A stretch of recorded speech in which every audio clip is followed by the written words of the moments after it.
Kita akan membahas mengenai asas retroaktif. Sebelum nanti saya masuk kepada bagaimana asas retroaktif dalam hukum pidana Islam, terlebih dahulu untuk mengingatkan dan sekaligus nanti agar bisa diperbandingkan, saya akan menyampaikan sekilas saja mengenai asas retroaktif di dalam hukum pidana. Meskipun sudah dipelajari dalam mata kuliah hukum pidana, tapi karena di dalam mata kuliah hukum pidana Islam ini nanti diharapkan bisa memperbandingkan dengan konsep yang ada dalam hukum pidana, maka saya perlu menyampaikan secara garis besar saja.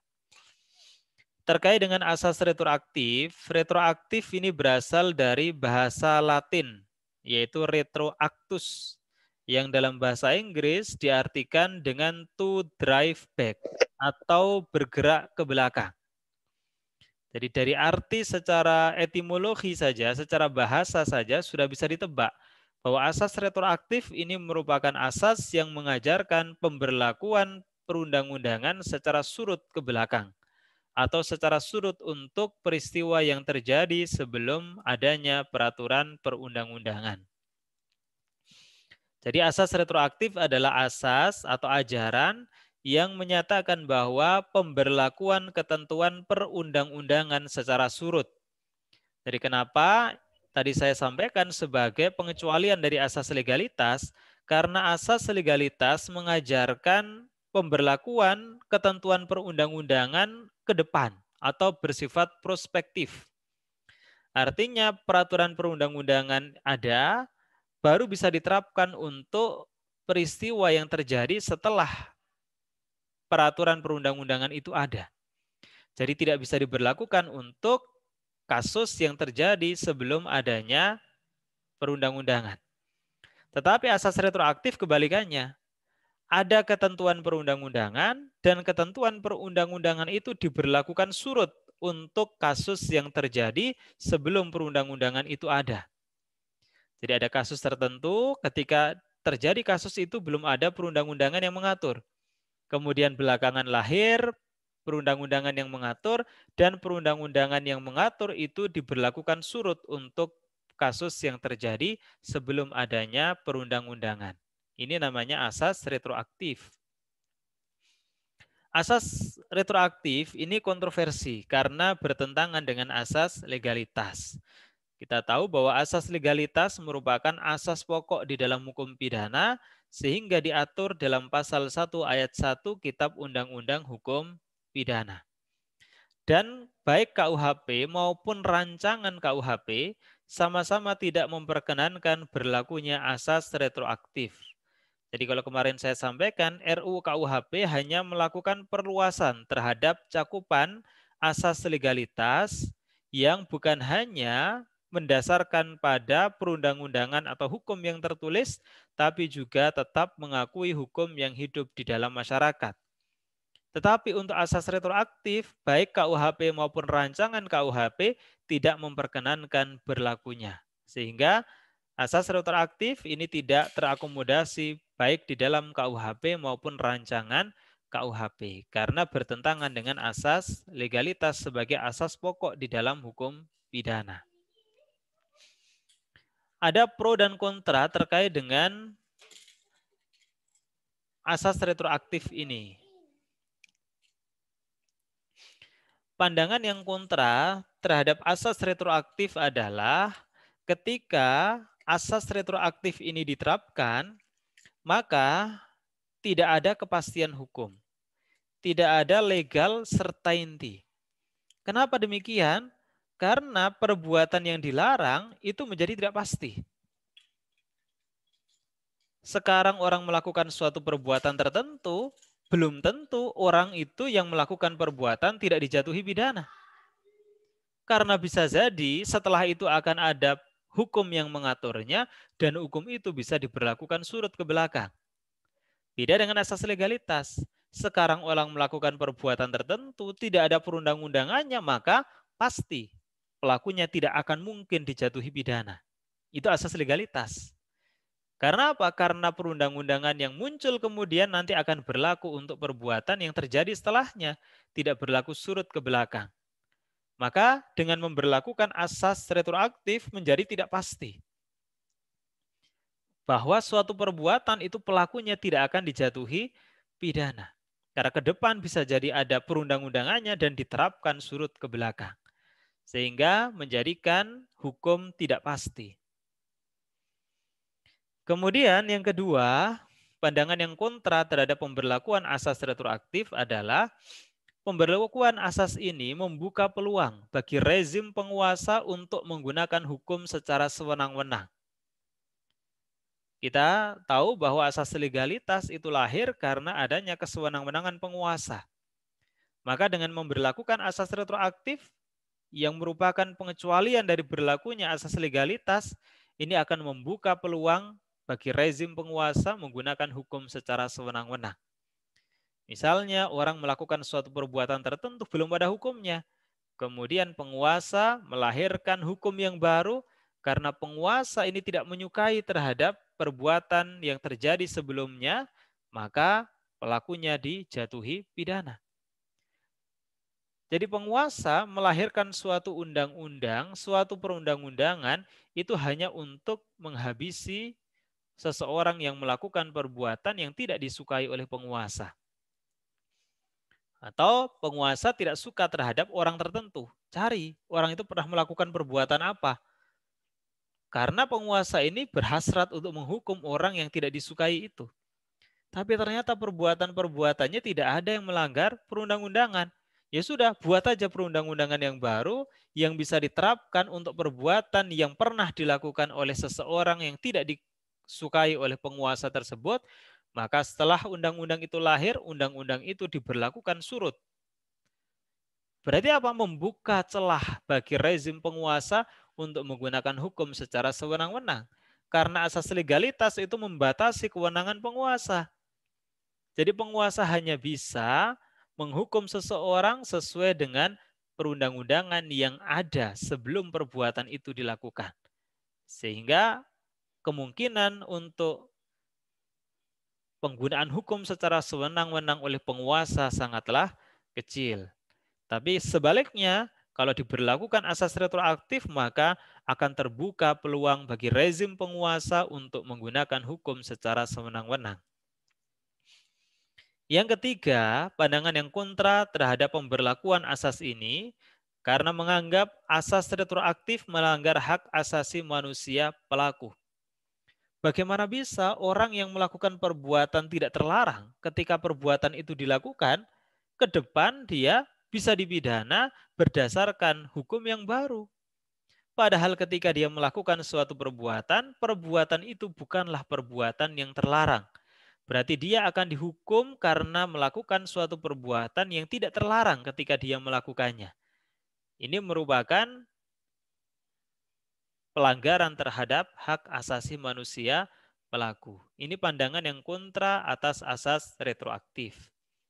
Ada yang kontra, ada juga yang pro. Bagaimana pandangan yang pro atau mendukung pemberlakuan asas retroaktif? Kalau asas legalitas lebih cenderung pada perlindungan terhadap hak pelaku, maka asas retroaktif ini lebih cenderung memberikan perlindungan terhadap hak korban. Baik direct victim maupun indirect victim. Baik korban langsung maupun korban yang tidak langsung.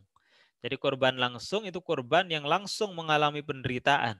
Sementara tidak langsung ini adalah korban yang tidak merasakan penderitaan secara langsung, tapi dia juga mendapatkan imbas negatif dari perbuatan pidana yang dilakukan oleh seseorang. Contoh, ketika ada orang mencuri, maka korban langsungnya adalah orang yang hartanya dicuri. Korban tidak langsungnya adalah masyarakat karena masyarakat ketentraman dan kenyamanan hidupnya akan terganggu. Ya, asas retroaktif ini lebih cenderung memberikan perlindungan terhadap hak korban, khususnya terhadap kejahatan yang belum diatur dalam undang-undang. Bahwa hukum itu punya karakter cenderung statis dibanding dengan perkembangan di dalam masyarakat. Maka munculnya kejahatan-kejahatan baru itu sebuah keniscayaan karena mengikuti perkembangan di dalam masyarakat. Contoh, Siapa dulu yang memprediksi ada cybercrime, kejahatan dunia maya? Keberadaan internet saja tidak bisa diprediksi saat itu. Nggak nyampe akal manusia. Tapi ternyata ada, dan perkembangan masyarakat itu berpengaruh terhadap perkembangan kejahatan. Maka terjadilah cybercrime, kejahatan mayantara atau kejahatan dunia maya. Dan undang-undang belum mengakomodasi ketika muncul di awal-awal mengenai cybercrime. Maka dulu ketika ada kasus di mana merebak virus komputer yang bernama virus I love you. Jadi virus itu bekerjanya dikirimkan ke email, kemudian siapa yang membuka email dan membuka kiriman itu nanti otomatis akan mengirimkan ke semua kontak yang ada dalam email itu. Maka dalam waktu yang singkat virus itu menyebar ke berbagai penjuru dunia termasuk di Amerika Serikat. Maka dengan kecanggihan Amerika Serikat, akhirnya ditelusuri siapa penyebar virusnya. Ternyata virus itu disebarkan oleh seorang anak muda yang berada di Filipina. Tapi menjadi persoalan, di Filipina itu belum ada hukum cybercrime. Maka kalau mendasarkan pada asas legalitas, pelakunya akan bebas. Tetapi korban tidak akan terlindungi, di mana korbannya itu sudah dalam skala yang sangat besar. Maka kalau bisa memberlakukan asas retroaktif, dibuat undang-undang cybercrime dan dipakai untuk menjerat pelaku penyebaran virus. Memang hak pelaku akan tidak terlindungi, tetapi hak korban yang mengalami penderitaan akibat perbuatan pelaku lebih terlindungi. Maka asas retroaktif ini menitik beratkan pada social defense atau ketertiban di dalam masyarakat dibanding dengan perlindungan terhadap hak individual pribadi pelaku. Kemudian alasan yang kedua, yang diutamakan keadilan masyarakat.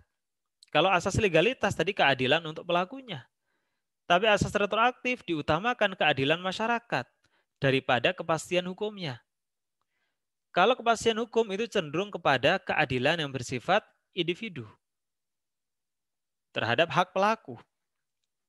Jadi pelaku tidak boleh dihukum kalau ketika dia melakukan perbuatan tidak ada hukum yang melarangnya. Tapi kalau asas retroaktif lebih diutamakan keadilan masyarakat. Kalau korbannya itu besar, sekalipun belum ada undang-undangnya ketika pelaku melakukan perbuatan, maka setelah dibuat undang-undang, undang-undang itu bisa digunakan untuk menjerat. Tujuannya apa? Mengutamakan keadilan masyarakat. Perlakukan adil masyarakat yang sudah mengalami penderitaan. Ini lebih sesuai dengan ajaran kolektivisme. Karena kolektivisme ini memang ajaran yang lebih dekat dengan Indonesia sebagai masyarakat yang komunal dibanding dengan Barat yang lebih cenderung pada ajaran individualisme, liberalisme. Ini yang menjadi dasar dari Nuremberg Trial atau pengadilan Nuremberg di Jerman. Ketika mengadili Adolf Hitler bersama dengan bala tentaranya. Karena ketika kasus yang terjadi pada masa Adolf Hitler dengan kediktatorannya, yaitu melakukan kejahatan terhadap kemanusiaan, kejahatan genosida atau pemusnahan kelompok tertentu yang dikenal dengan peristiwa Holocaust, memusnahkan kelompok Yahudi, maka belum ada hukum yang mengaturnya. Tapi kemudian Adolf Hitler diadili dengan Nuremberg Trial atau mahkamah pidana ad hoc yang bersifat internasional. Apa dasarnya? Kenapa diberlakukan asas retroaktif untuk mengadili Hitler, sang diktator dari Jerman bersama dengan bala tentaranya? Dasarnya adalah pemidanaan dengan melanggar asas legalitas memang tidak adil. Tidak adil bagi pelaku kan. Menjatuhkan pidana, tapi berdasarkan undang-undang yang ada setelah pelaku melakukan perbuatan. Akan tetapi tidak menghukum orang yang bersalah karena kejahatan yang dilakukannya itu jauh lebih tidak adil. Jadi ketika menjatuhkan pidana terhadap Hitler dan bala tentaranya itu melanggar asas legalitas dan tidak adil bagi mereka. Tetapi kalau tidak menghukum Hitler dan bala tentaranya, maka itu lebih tidak adil lagi. Karena korbannya adalah nyata dan dalam skala yang sangat luas. Maka diberlakukan ketentuan asas retroaktif di dalam Nuremberg Trial atau Mahkamah Pidana Internasional yang bersifat ad hoc. Ya, ada pro dan kontra, maka ada komprominya. Bagaimana mengkompromikan antara pemberlakuan asas legalitas dengan asas retroaktif? Maka ada kompromi. Asas legalitas tetap menjadi asas pokok di dalam hukum pidana. Pemberlakuan asas retroaktif bisa, tapi terbatas pada kasus-kasus tertentu yang sifatnya sangat membahayakan bagi kepentingan masyarakat. Artinya asas retroaktif itu diterapkan sebagai emergency exit atau pintu darurat. Tidak diobral, dikit-dikit retroaktif, dikit-dikit retroaktif. Tapi hanya terbatas pada kasus-kasus tertentu yang sangat membahayakan bagi kepentingan masyarakat. Karena tadi tujuan asas retroaktif adalah social defense, menciptakan ketertiban di dalam masyarakat. Ya, kompromi semacam ini berlaku dalam praktek hukum pidana nasional maupun internasional. Bagaimana prakteknya dalam hukum pidana internasional? Nah, kita lihat. Statuta Roma ini merupakan dasar dibentuknya ICC, International Criminal Court, atau Mahkamah Pidana Internasional. Statuta Roma 98 tegas melarang berlakunya asas retroaktif. Jadi tidak bisa ICC ini mengadili pelaku kejahatan yang terjadi sebelum adanya Statuta Roma tahun 98. Tetapi dalam prakteknya asas retroaktif ini tetap diberlakukan. Tetapi hanya untuk kejahatan tertentu yang sifatnya luar biasa atau extraordinary crime, yang sangat membahayakan bagi kepentingan publik. Tapi bukan melalui ICC, bukan melalui International Criminal Court yang berkedudukan di Den Haag, Belanda. Tapi melalui pengadilan HAM internasional ad hoc. Melalui pengadilan HAM internasional yang didirikan untuk mengadili kasus tertentu. Makanya ad hoc. Makanya nama misalnya Nuremberg Trial, Mahkamah Militer Nuremberg tahun 46 untuk mengadili Hitler dan kawan-kawannya. Ada Tokyo Trial, Mahkamah Militer Tokyo tahun 48 untuk mengadili pelaku kejahatan perang pada Perang Asia Pasifik atau Perang Asia Timur Raya. Hanya itu saja. Jadi dibentuk hanya untuk kasus-kasus tertentu. Kemudian ada International Criminal Tribunal for the Former Yugoslavia atau ICTY tahun 93. Ini untuk mengadili kejahatan yang dilakukan oleh orang-orang Serbia terhadap orang-orang Bosnia pada masa pemerintahan Slobodan Milosevic. Kemudian ada International Criminal Tribunal for the Former Rwanda tahun 94 atau ICTR. Ini untuk mengadili para pelaku kejahatan genosida, yaitu orang suku Hutu yang melakukan pembantaian terhadap suku Tutsi. Jadi pemusnahan terhadap suku tertentu yang terjadi di Rwanda. Ini ada filmnya, judulnya Hotel Rwanda. Ini khusus untuk mengadili itu. Jadi sekalipun Statuta Roma sebagai dasar pembentukan International Criminal Court atau Mahkamah Pidana Internasional di Den Haag, Belanda, itu melarang berlakunya asas retroaktif, tetapi dalam prakteknya asas retroaktif tetap diberlakukan, tetapi limitatif, terbatas hanya untuk kejahatan yang luar biasa. Jadi dibentuknya pengadilan HAM internasional ad hoc pada beberapa kasus menunjukkan bahwa pemberlakuan asas retroaktif hanya bersifat kasuistik, tergantung pada sifat dan dampak kejahatan yang ditimbulkan, karena tujuannya tadi adalah untuk social defense. Jadi diperuntukkan bagi kejahatan yang menimbulkan dampak luar biasa bagi masyarakat luas. Ya, bagaimana di Indonesia juga menggunakan kompromi itu. Pasal 1 ayat 1 KUHP jelas yang diberlakukan adalah asas legalitas dan tidak ada celah memberlakukan asas retroaktif kecuali dalam hal terjadi perubahan perundang-undangan atau yang berlaku asas transitoir. Nggak perlu saya bahas, tapi yang jelas asas retroaktif ini tidak mendapatkan tempat di dalam KUHP. Nah, kecuali tadi ya, dalam hal ada perubahan perundang-undangan, sehingga berlaku asas transitoir. Tetapi di luar KUHP ada kejahatan tertentu yang bisa diberlakukan asas retroaktif berdasarkan undang-undang yang menyimpangi ketentuan pasal 1 ayat 1 KUHP, yaitu hanya ada satu, yaitu pada Undang-Undang Nomor 26 Tahun 2000 tentang Pengadilan Hak Asasi Manusia.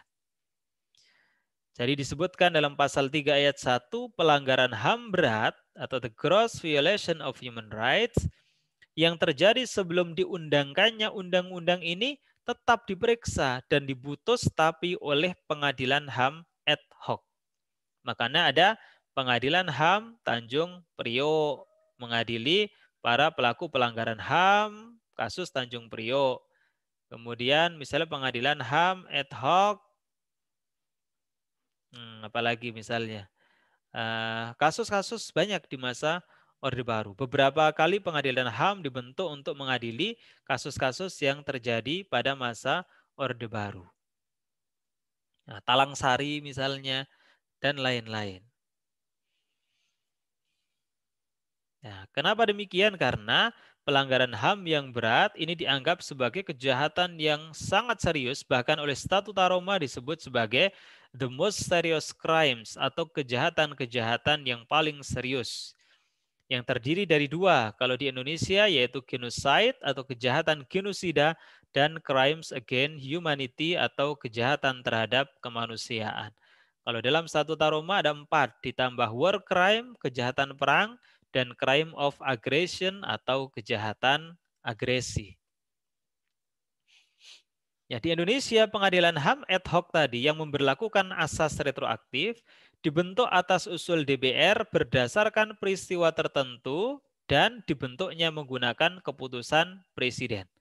Kenapa harus ada usul dari DPR? Karena ini menyimpangi asas pokok dalam hukum pidana, maka pemberlakuannya harus melibatkan masyarakat, yaitu melalui perwakilannya di Dewan Perwakilan Rakyat atau DPR. Hanya itu saja.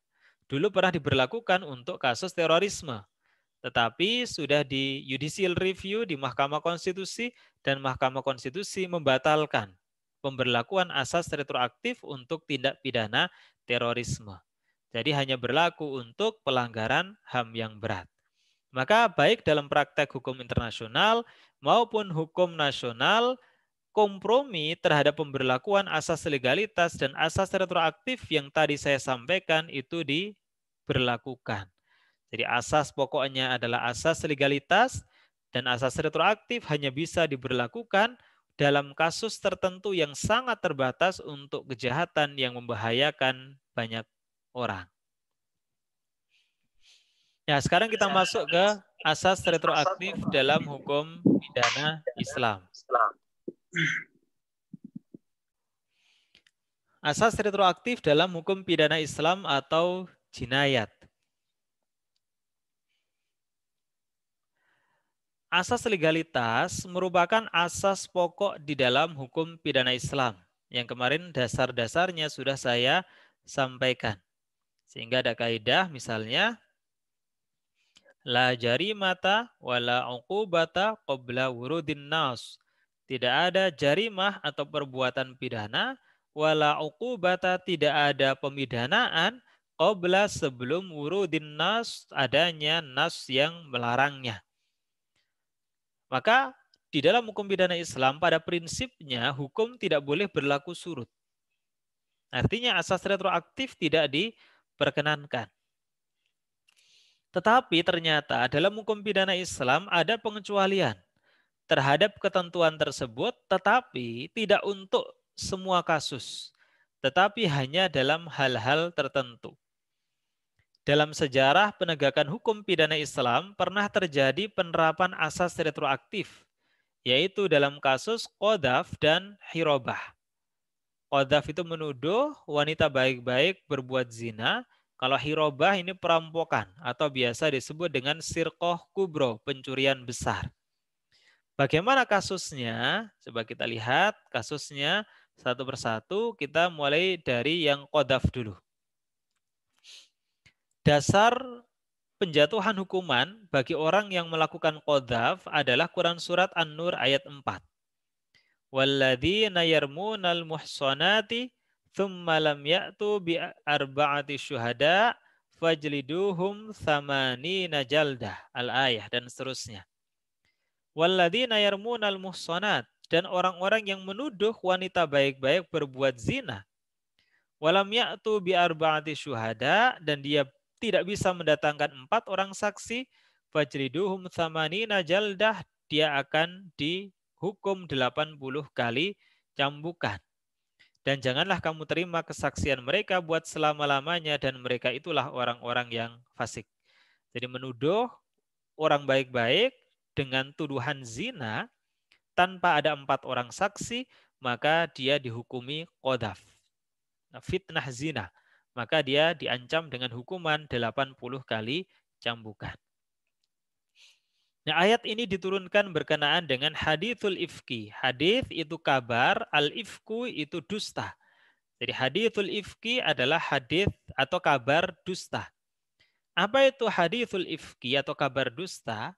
Peristiwa di mana sekelompok orang menuduh istri Rasulullah, Aisyah binti Abu Bakar, telah berbuat serong atau telah berselingkuh dengan sahabat bernama Sofwan bin Mu'attal.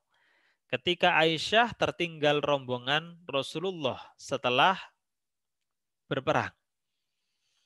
Nah, peristiwa ini menggegerkan umat Islam, sehingga umat Islam dilanda kebingungan, ditimpa kesedihan yang mendalam, dan bahkan akan saling membunuh. Ya, istri Nabi, orang yang sangat disanjungi, sangat dihormati, yang ajarannya diikuti, dikabarkan telah berbuat serong atau selingkuh dengan Sofwan bin Mu'attal. Maka pro dan kontranya itu sangat tajam, sehingga antar umat Islam sendiri bahkan akan saling membunuh. Dan provokatornya ketika itu bernama Abdullah bin Ubay. Ketika itu Aisyah diajak berperang oleh Nabi.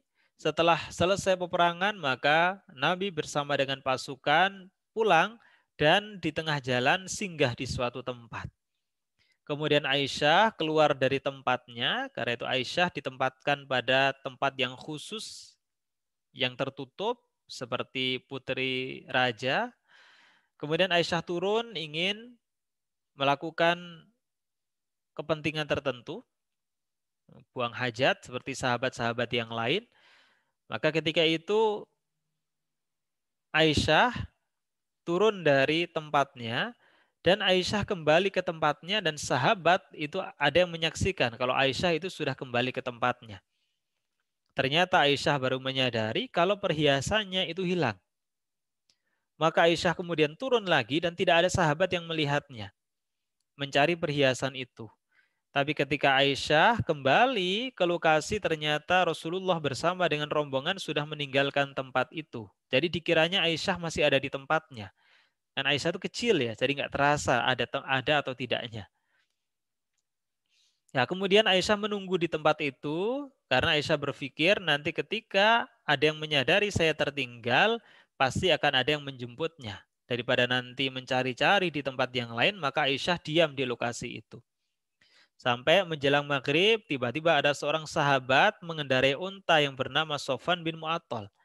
Melihat dari kejauhan ada perempuan yang sendirian didekati, maka Sofwan kaget. Ternyata perempuan itu adalah Aisyah. Maka Aisyah bercerita tentang kondisi yang menimpanya, maka Sofwan bin Mu'attal mempersilahkan Aisyah untuk naik ke atas untanya, dan Sofwan itu menuntun dari bawah. Jadi tidak berboncengan ya. Sofwan itu turun dan menuntun dari bawah. Ada yang melihat dan dikabarkan bahwa Aisyah telah berselingkuh dengan Sofwan bin Mu'attal.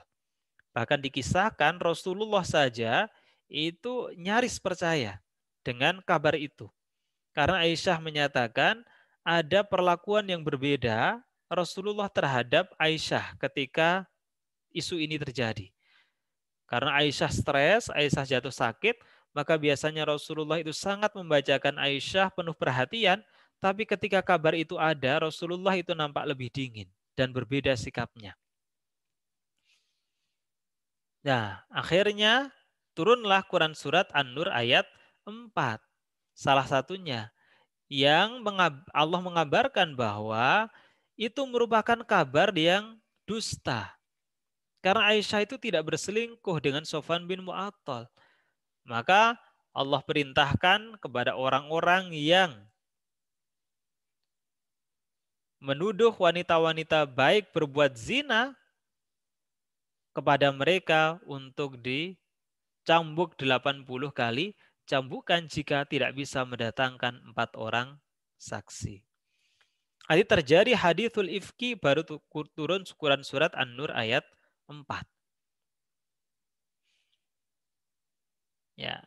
Jadi hadithul ifki terjadi, kabar dusta itu terjadi, kemudian turun An-Nur ayat 4 dan orang-orang yang menuduh zina atau qadzaf dikenai hukuman berdasarkan ayat tersebut. Jadi Quran Surat An-Nur ayat 4 diberlakukan secara retroaktif, secara surut ke belakang untuk peristiwa hadithul ifki atau kabar dusta dalam kasus qadzaf atau menuduh wanita baik-baik berbuat zina. Ini kasus yang pertama. Yang kedua, kasus hirobah. Terkait dengan hirobah, ini dasar hukumnya adalah Quran Surat Al-Maidah ayat 33 sampai 34.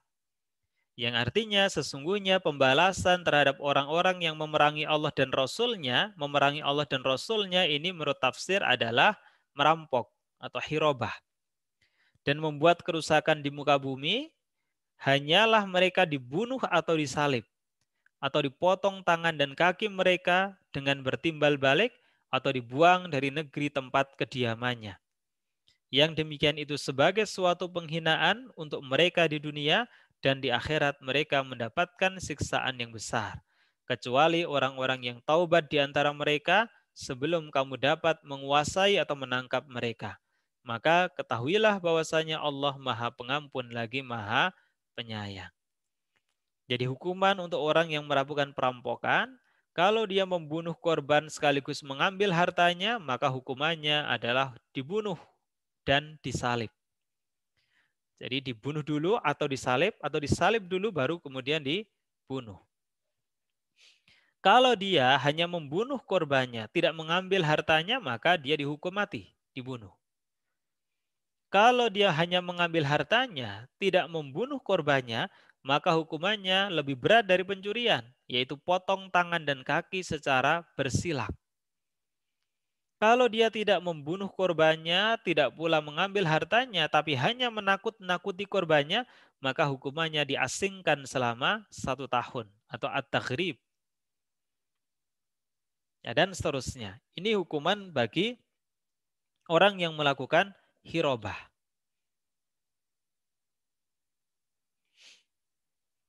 Nah, bagaimana kasusnya?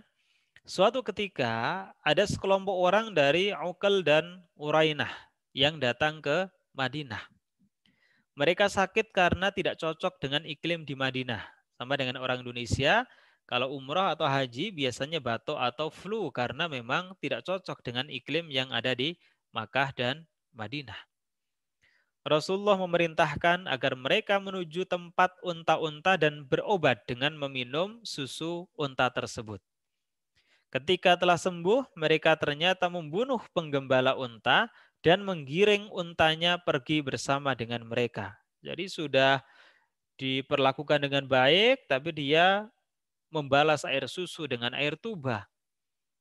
Justru dia membunuh para penggembala unta dan dia mengambil untanya itu. Maka Rasulullah menyuruh agar memburu mereka dan akhirnya mereka tertangkap. Kemudian turun Quran Surat Al-Maidah ayat 33 sampai 34 dan Rasulullah menghukum mereka dengan ayat tersebut. Artinya apa? Perampokan unta terjadi kasus hirobah. Kemudian baru turun Quran Surat Al-Maidah 33 sampai 34. Di mana Quran Surat Al-Maidah ayat 33 sampai 34 ini dijadikan dasar untuk menghukum orang yang melakukan hirobah yang terjadi sebelum Quran Surat Al-Maidah ayat 33-34 itu turun. Sehingga Quran Surat Al-Maidah ayat 33 sampai 34 ini diberlakukan secara retroaktif, surut ke belakang untuk kasus hirobah.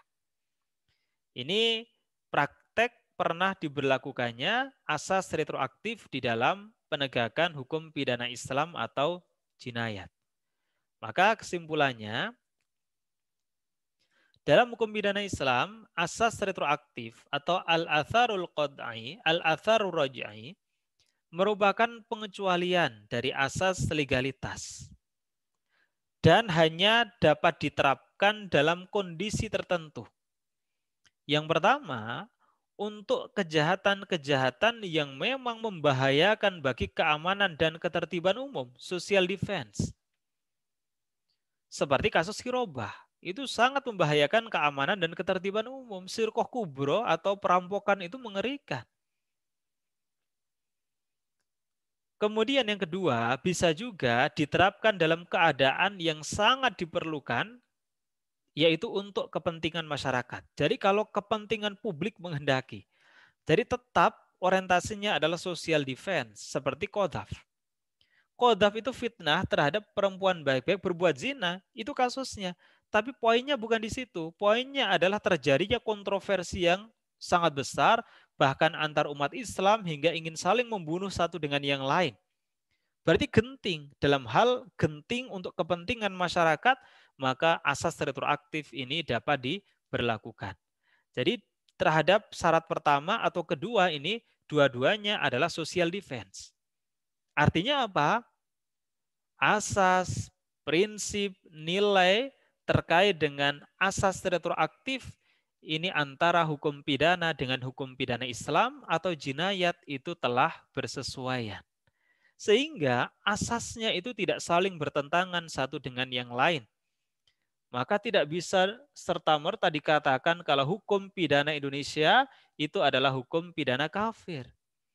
Karena dari segi asas pokoknya saja, kemarin asas legalitas, sekalipun tidak sempurna 100% cocok, tapi prinsipnya itu cocok. Asas legalitas sebagai asas pokok. Baik dalam hukum pidana maupun jinayat. Ditambah lagi dengan pemberlakuan asas retroaktif yang juga nilai prinsip asasnya itu cocok dengan yang ada di dalam hukum pidana Islam atau jinayat. Oleh karenanya maka jangan kemudian apatis dulu terhadap hukum pidana nasional Indonesia seolah-olah adalah hukum pidana yang tidak sesuai dengan ketentuan jinayat atau hukum pidana Islam. Makanya perlu untuk mempelajari dahulu baru kemudian membuat penilaian atau statement.